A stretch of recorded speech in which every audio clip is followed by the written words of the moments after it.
معزز سامعین گرامی قدر 18 ذی الحج سیدنا عثمان کی شہادت کا دن ہے۔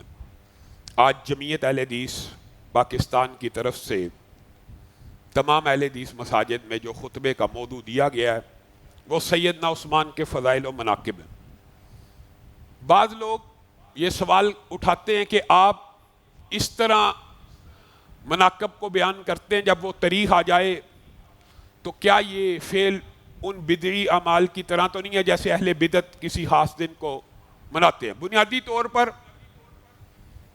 اس حوالے سے جمعے کے موضوعات رکھنا صرف سیدنا عثمان کے فضائل اور مناقب کو بیان کرنا نہیں ہے، بلکہ ان کی شخصیت کے اوپر جو طعن و تشنیع اور تبرہ بازی کا میدان گرم ہوتا ہے ان ایام میں ایک خاص تہوار کے نام کے اوپر، اس کا دفاع کرنا بھی ہے۔ اہل سنت کا یہ اجماعی عقیدہ ہے کہ افضل الخلائق بعد الانبیاء، نبیوں کے بعد چشم فلک نے ابو بکر سا اعلیٰ کوئی نہیں دیکھا، یہ اہل سنت کا اجماع ہے۔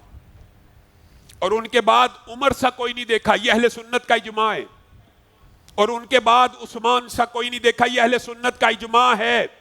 اور ان کے بعد علی سا کوئی نہیں دیکھا، یہ اہل سنت کا عقیدہ ہے۔ اس سے متبادل عقیدہ بھی معاشرے میں موجود ہے۔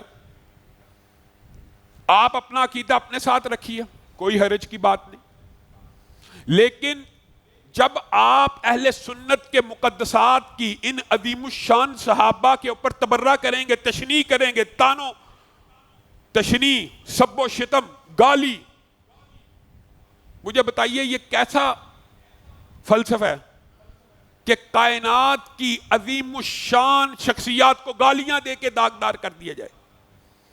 جب کوئی اور بات نہ ملے تو گالی دے دو، جس کے پاس کوئی دلیل نہیں ہوتی اس کے پاس صرف گالی ہوتی ہے۔ اور سیدنا عثمان کو گالی دینا، وہ عثمان کہ رسول اللہ صلی اللہ علیہ وسلم بیٹھے ہوئے ہیں، دستک ہوئی، کہا جو آ رہا ہے اسے جنت کی بشارت دو، ابو بکر آگے، پھر دستک ہوئی جو آ رہا ہے جنت کی بشارت دو، عمر داخل ہوئے، پھر دستک ہوئی، کہا جو آ رہا ہے جنت کی بشارت دو، ساتھ دنیا میں ایک مصیبت بھی آئے گی، ایک آزمائش بھی آئے گی۔ سیدنا عثمان داخل ہوئے اور ان کو یہ اطلاع دی گئی تو انہوں نے اللہ سے معافی کو طلب کیا۔ آپ حرا کے اوپر، آپ احد کے اوپر کھڑے ہیں، اس وقت آپ کے ہمراہ ابو بکر ہیں، عمر ہیں، عثمان ہیں، دوسری روایت میں طلحہ زبیر ہیں۔ رسول اللہ دونوں پہاڑوں کو کہتے ہیں رک جا، وہ ہلنا شروع ہو جاتے ہیں محبت سے، تیرے اوپر ایک نبی ہے، ایک صدیق ہے، اور باقی سب شہید ہیں۔ زندگی میں شہادت کی خوشخبری، جنت کی بشارتیں، بیر روما خریدا، مسجد النبی کا قطعہ خریدا۔ آج بھی مسجد النبی میں جو جا کے نماز پڑھتا ہے، کیا سیدنا عثمان کو اس کا اجر و ثواب نہیں ملتا؟ زاہد فخری صاحب ایک شاعر ہیں، انہوں نے ایک عجیب شعر کل پرسوں ان کی یوم شہادت پہ شعر کیا کہ اتنے امت کے لیے، اس کا مفہوم یہ ہے کہ امت کے لیے اتنے کنویں خریدے، پھر پیاس نے بھی پانی کو طلب نہیں کیا اور شہید ہو گئے، اپنے منہ سے پانی بھی نہ مانگا۔ وہ عثمان کہ جن کے بارے میں کعب بھی اور دیگر صحابہ نام لے کے، دیکھیں ایک روایت ہوتی ہے مبہم،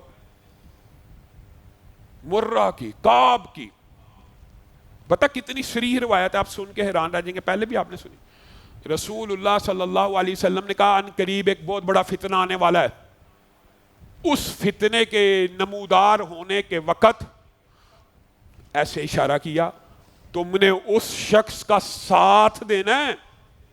کعب دوڑتے ہوئے گئے، یہ ایک روایت نہیں ہے، یہ کعب والی ہے، دوڑتے ہوئے گئے اور اس شخص کا منہ رسول اللہ کی طرف کیا، اور جب دیکھا سیدنا عثمان ہے، اے اللہ کے رسول اس شخص کے ساتھ؟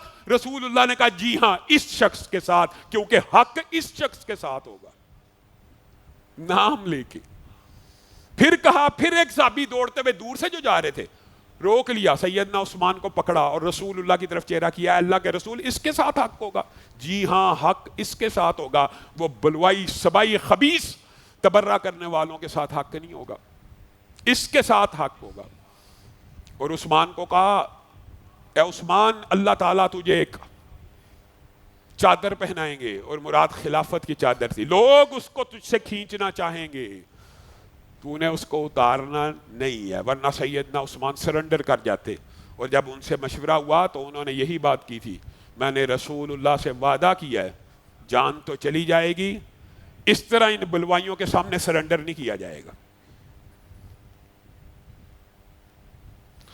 آپ بتائیے ہر صحابی کے فضائل و مناقب ہیں، لیکن سیدنا عثمان کو ایک عشرہ مبشرہ میں سے ہیں، ایک ہی مقام کے اوپر کھڑے ہو کے، ایک ہوتا ہے جیسے آپ کو بتا دیا کہ یہ عثمان کو جنت کی بشارت دے دی جائے، ایک ہی جگہ کھڑے ہو کے، غزوہ تبوک کا واقعہ سب کو پتا ہے، ایک ہی جگہ کون ہے 100 اونٹ دے گا، اس کو جنت کی بشارت عثمان نے دیے، عثمان تجھے جنت کی بشارت، تجھے ایک مقام پہ 7 مرتبہ جنت کی بشارت دی. اور پھر کہا کون ہے جو سونا اور دینار دے گا، وہ بھی کس نے دیے؟ عثمان نے. 8ویں مرتبہ جنت کی بشارت دیتے ہوئے رسول اللہ اس سونے کو اپنے ہاتھوں میں اچھال رہے ہیں اور کہہ رہے ہیں عثمان آج کے بعد نیکی کا کوئی عمل بھی نہیں کرے گا تو جنت الفردوس میں داخل ہو جائے گا. وہ عثمان صحیح روایات کے اندر حضرت ابو بکر نے گھر کا دروازہ کھٹکایا، ماں عائشہ بیان کرتی ہیں رسول اللہ صلی اللہ علیہ وسلم بے تکلفی سے لیٹے ہوئے تھے. بے تکلفی یعنی جیسے انسان گھر کے بستر کے اوپر لیٹا ہوتا، چادر لی یا نہیں لی، جیسے بے تکلف ہو کے. حضرت ابو بکر نے دروازے پہ دستک دی، رسول اللہ نے کہا آنے دو. حضرت عمر نے دروازے پہ دستک دی، رسول اللہ نے کہا آنے دو. کہا پھر دستک ہوئی تو بتایا آپ کو عثمان آ گئے ہیں. کہا آپ نے بے تکلفی کے سارے انداز ختم کیے، اپنے کپڑوں کو درست کیا، اپنی چادر کو ٹھیک کیا، اہتمام کے ساتھ بیٹھ گئے. سیدنا عثمان جب چلے گئے تو ماں نے پوچھ لیا اے اللہ کے رسول یہ کیا ہے؟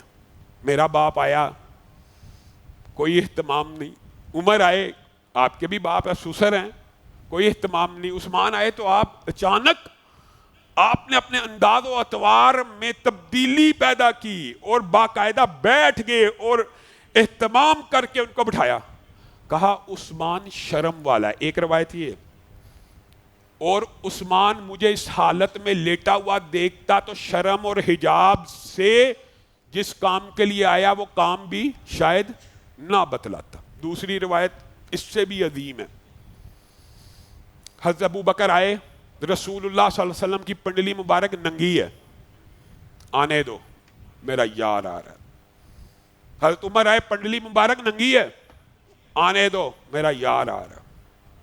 حضرت عثمان آئے، آپ نے اپنی پنڈلی کو اچھی طرح کور کر لیا، کپڑے اور تہمت کو سیدھا کیا. ماں عائشہ نے پوچھا اللہ کے رسول یہ کیا ہے؟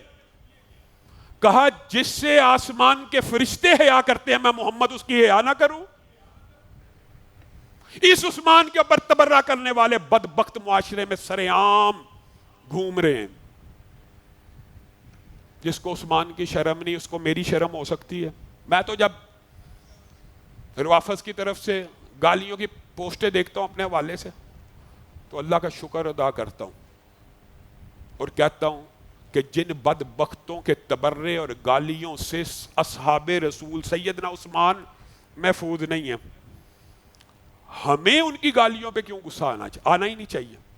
جن کا کل دین مذہب یہ ہو کہ گالیاں دینی ہیں، جو دیتے ہیں ان کے بارے میں روافظ کے بارے میں بات ہو رہی ہے، جو نہیں دیتے وہ اس سے مستثنا ہے. اور سیدنا عثمان کا جس وقت ہاتھ آخر میں ان کے ہاتھ کے اوپر وار ہوا تھا نا تو ان کے منہ سے بھی، اور آپ کو بھی پتہ ہے یہ کائنات کا واحد ہاتھ ہے، سیدنا عثمان کا ہاتھ کائنات کا واحد ہاتھ ہے جس کو رسول اللہ صلی اللہ علیہ وسلم نے کہا تھا یہ میں محمد کا ہاتھ سیدنا عثمان کا ہاتھ ہے.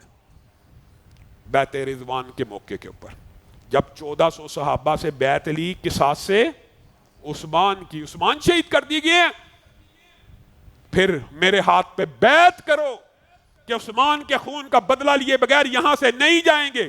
سب صحابہ نے رسول اللہ کے ہاتھ پہ بیعت کی، ہاتھوں کے اوپر ہاتھ کو دیا.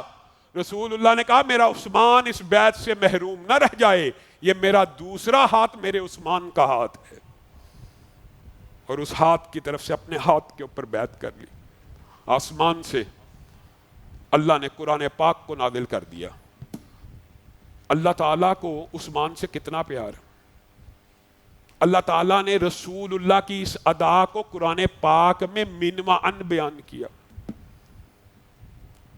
تم نے محمد الرسول اللہ کے ہاتھ پہ بیعت نہیں کی، اور وہ عثمان کا ہاتھ محمد کے ہاتھ میں نہیں تھا، بلکہ تم سب کا ہاتھ اللہ کے ہاتھ میں تھا.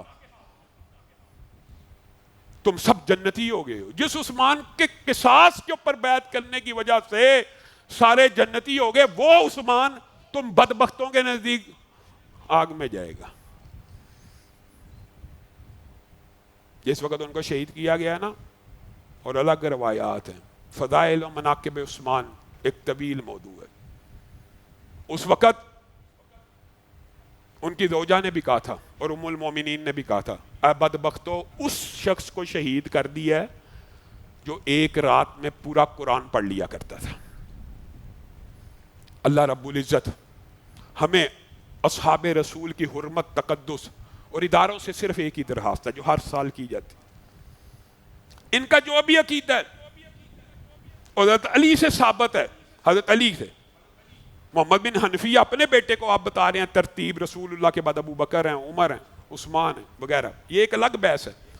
آپ جو مرضی عقیدہ رکھیں، لیکن اگر کوئی شخص صحابہ میں سے کسی کی توہین کرے، اس کی زبان کو کاٹ ڈالا جائے. اسی طرح جو سیدنا علی کی، اہل بیت میں سے کسی کی توہین کرے، اس کی بھی زبان کو کاٹ ڈالا جائے. ہمیں قبول ہے اور ہمیں قیامت تک قبول رہے گا. قبول ان کو نہیں ہوگا جنہوں نے توہین کرنی ہے، ہم نے کرنی نہیں. ہم نے آپ کے مقدسات کی بھی توہین کبھی نہیں کی اور نہ کرنی ہے. آپ نے اہل سنت کے مقدسات کی توہین کرنی ہے، اس لیے آپ کو ان سزاؤں کے اوپر اعتراض ہوتا ہے.